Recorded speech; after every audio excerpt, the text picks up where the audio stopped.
नमस्कार, आप देख रहे हैं आवाज इंडिया, देश की भरोसेमंद आवाज। और मैं हूं इशिता चक्रवर्ती। खबरों का सिलसिला शुरू करने से पहले आइए एक नजर डालते हैं आज की बड़ी हेडलाइंस। ब्रिक्स मंच से रूस का बड़ा संदेश, भारत रूस रिश्तों पर नहीं चलेगा बाहरी दबाव। भोजशाला फैसले पर दिग्विजय सिंह की प्रतिक्रिया, बोले किसी एक समुदाय को निशाना बनाना ठीक नहीं। भोजशाला फैसले पर ओवैसी ने बड़ी प्रतिक्रिया दी है, बोले बाबरी जैसी गलती दोहराई गई। अभिषेक बैनर्जी पर एफआईआर दर्ज, अमित शाह पर टिप्पणी को लेकर बड़ी मुश्किलें। श्री श्री रविशंकर के 70वें जन्मोत्सव में जुड़ी बड़ी हस्तियां, फडणवीस ने बताया आध्यात्मिक दूत। अब खबरें विस्तार से। ब्रिक्स बैठक के दौरान रूस ने साफ किया है कि तीसरे देशों का दबाव भारत रूस संबंधों को प्रभावित नहीं करेगा। रूस के विदेश मंत्री सरगेई लावरोव ने कहा कि दोनों देश रक्षा, अंतरिक्ष और कृषि जैसे अहम क्षेत्रों में साझेदारी की ओर और मजबूत करेंगे। बातचीत के दौरान हथियार निर्माण और उर्वरक आपूर्ति को लेकर भी सहमति बनी। नरेंद्र मोदी और एस जयशंकर के साथ हुई बैठक में कई महत्वपूर्ण मुद्दों पर चर्चा हुई। दोनों देशों ने व्यापार में राष्ट्रीय मुद्राओं के इस्तेमाल को बढ़ाने पर भी जोर दिया।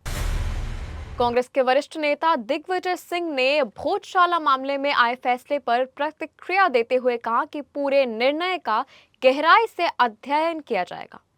उन्होंने कहा कि भोजशाला एक एएसआई संरक्षित स्थल है और इससे जुड़े कई मामले पहले से सर्वोच्च न्यायालय में लंबित हैं।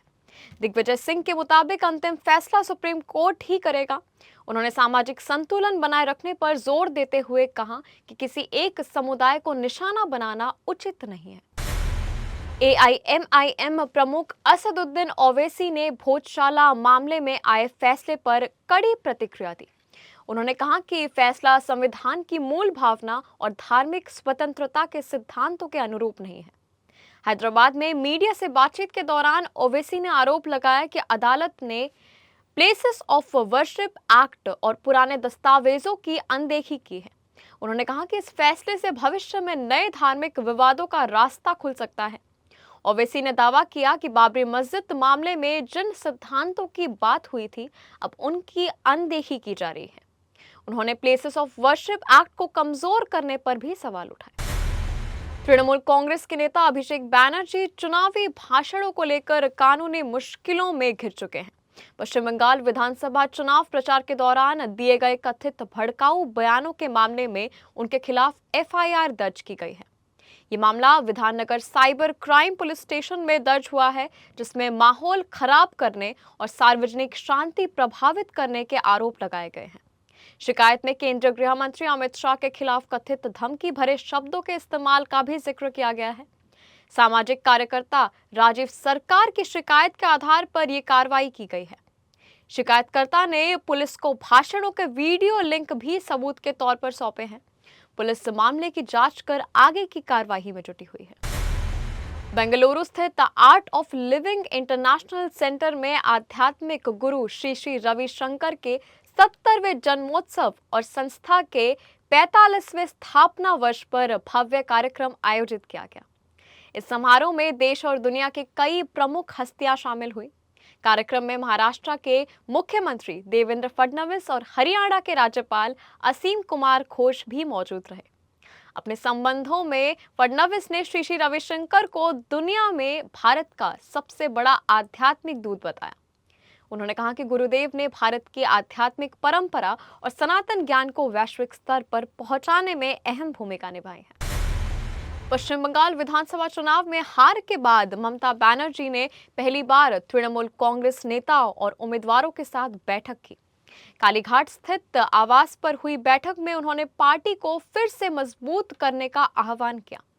अभिषेक बैनर्जी की मौजूदगी में ममता ने कहा कि जो लोग पार्टी छोड़ना चाहते हैं वे ऐसा करने के लिए स्वतंत्र हैं। उन्होंने कार्यकर्ताओं